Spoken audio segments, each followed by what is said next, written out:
Hi everyone मु झरणा आपण माननको स्वागत करूची आम चैनल आरजे अपलोडेड।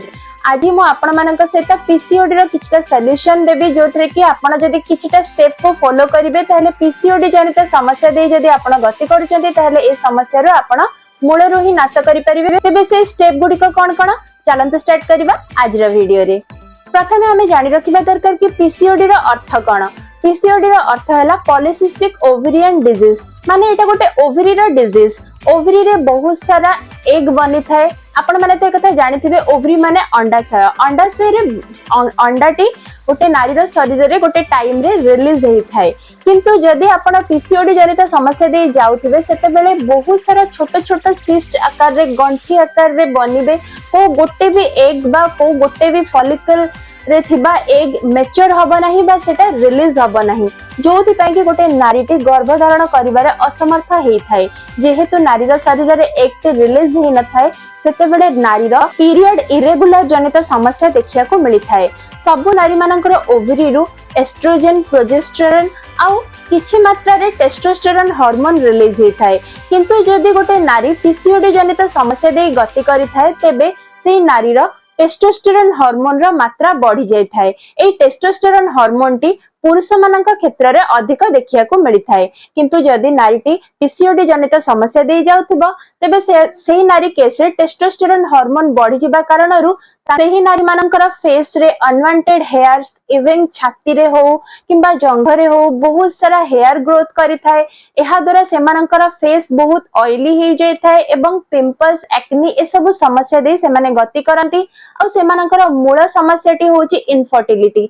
जेहेतु से मानकर ओवुलेशन हुए नाही तो से मानकर गर्भधारण करिवार चांसेस मध्ये कमी जाय थाए। पीरियड बहुत मात्रा रे इरेगुलर हे थाए जोथि पई कि से माने ओवुलेशन डेट टी को कैच करि पारि न थांती। पीसीओडी जनित महिला मानकर वर्ष जाकरे कहिबा को गले 8 थर किंबा 8 थर रु भी कम मात्रा रे पीरियड आसी थाए। गोटे गोटे नारी मानकर बहुत हेवी मात्रा रे पीरियड ब्लीडिंग हेई थाए एवं गोटे गोटे नारी मानकर बहुत ही कम मात्रा रे ब्लीडिंग हेई थाए। तेबे जदि एई सब समस्या दे आपण माने गति करचंती तेबे एही समस्या को ही कुहा जाय थाए पीसीओडी। जदि आपण एहा को नै एलोपैथी ट्रीटमेंट करिवा पई जिबे बा डॉक्टर को पाख को जिबे तले डॉक्टर माने आपण को किछटा मेडिसिन देई थांती। हार्मोन बैलेंस पई आपण को किछटा टेस्ट करे थांती। जदि इनफर्टिलिटी समस्या हेई थाए तले ओवुलेशन को आनिबा पई किछटा इंजेक्शन आपण को देई थांती। किंतु एहा परमानेंट सॉल्यूशन नुह। मते बहुत जण पचारि कि पीसीओडी जनित समस्या दे से माने गति करूचंती किंतु जे पर्यंत से माने मेडिसिन रेगुलर नउचंती से पर्यंत ही से मानकर पीरियड रेगुलर होची बा से मानकर हेल्थ ठीक रहूची। किंतु जो दिन से माने मेडिसिन नबा छाडी दोचनी पुनी से माने सेही प्रॉब्लम फेस करूचंती। ए सब समस्या रे समाधान केवल आयुर्वेदिक रे अछि। आयुर्वेदिक रे गोटे मेडिसिन एमिति मु आपण मानको कहिबा पई जाउची जोटे कि आपण जदी यूज करिवे तहेले आपणकर पीसीओडी जनित समस्या मूलरु नाश हबो। तेबे से मेडिसिन रो नाटी कोन तीनोटी स्टेप रे मु आको विभक्त करिछि। तीनोटी उपाय कहिबी से तीनोटी उपाय दे जदी आपण माने जिबे तेबे आपण पीसीओडी जनित समस्या रो निजको बर्तेई परिबे। जो आयुर्वेदिक मेडिसिन रो ना कहूची सेटा होची नम्या कंपनी रो पीसीओडी मेडिसिन जोटा कि आपण स्क्रीन रे देखि पारुथिबे। जदि आपण एई मेडिसिन को खाइबे तहले एही मेडिसिन आपणकर अनेक रोगर समस्या को समाधान करि थाए। आपण माने एहा को किपरि खाइबे केमिति खाइबे आउ कोन कोन एथिरे लाभ मिलि थाए ए वीडियो रे म आपण मानकु कहूची। प्रथम लाभ होची आपणकर हार्मोन बैलेंस ठीक रहि थाए। पीसीओडी समस्या दे जदि आपण जाउचंती तहले एहा मूलरु नाश करि थाए। एहा आपणक शरीर रु टॉक्सिन को बाहर करि थाए जोथि पई कि आपणक शरीर रे मेटाबॉलिज्म बहुत भलो भाबरे बढ़ी थाए जोथि पई कि आपणकर हार्मोन रो बैलेंस मध्ये ठीक रहि थाए।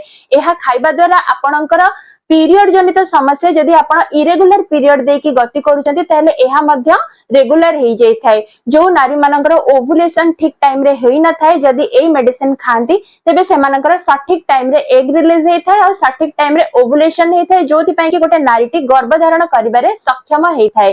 तेबे एई मेडिसिन टी बहुत ही लाभदायक हेई थाए। एहा संपूर्ण आयुर्वेदिक आउ एथिरे कोनोसी भी साइड इफेक्ट न थाए। आपण आराम से एहा को खाई परिबे। एहा आपणकर अनेक रोगर समस्या को दूरे दे पारे।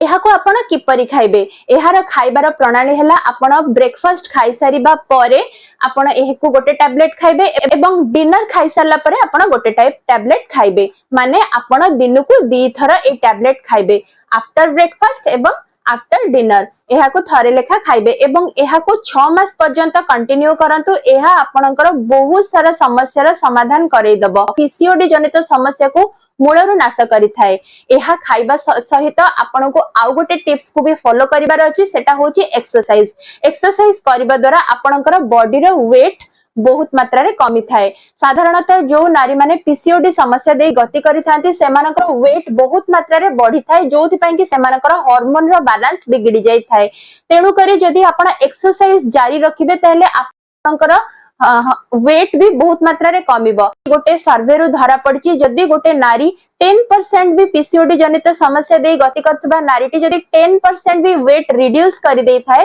तेबे तार गर्भधारण करिवार जो समस्याटी देखा जाई थाए सेटा दूरेई जाई थाए और से माने आराम से गर्भधारण करि पारि थांती तो आपण एमिति किछि एक्सरसाइज करंतु जोथरे कि आपनकर वेट रिड्यूस हेई परिबो नहेले भी जदि आपण कोनोसी एक्सरसाइज करि भी पारु नाहंती ताहेले आपण वर्क करंतु इवनिंग टाइम रे एवं मॉर्निंग टाइम रे आपण वर्क करंतु वर्क भी आपण 30 मिनिट रो करंतु आ कांस्टेंटली करंतु टोटली रेस्ट नियंतुनी आपण कांस्टेंटली वर्क भी कले आपणकर 10% वेट रिड्यूस हेई थाए जोथरे कि आपणकर बहुत सारा समस्यार समाधान भी घटी थाए एहा सहित आपणको बैलेंस डाइट भी नबार अछि बैलेंस डाइट रे आपणको ग्रीन वेजिटेबल फ्रेश फ्रूट्स आपणक आहार रे शामिल करिवार अछि मल्टीविटामिन्स हो किंबा फाइबर रिच फूड आपनका आहार रे शामिल करंतु तेल युक्त खाद्य आपण अवॉइड करंतु बाहर रो खाद्य आपण अवॉइड करंतु बिल्कुल भी ए सब खाइबा आपनका पई हेल्दी न थाए एहा आपनकर स्ट्रेस रो लेवल को बढ़ाई दे थाए एहा आपनका शरीर रे अनेक रोग रो कारण भी हे थाए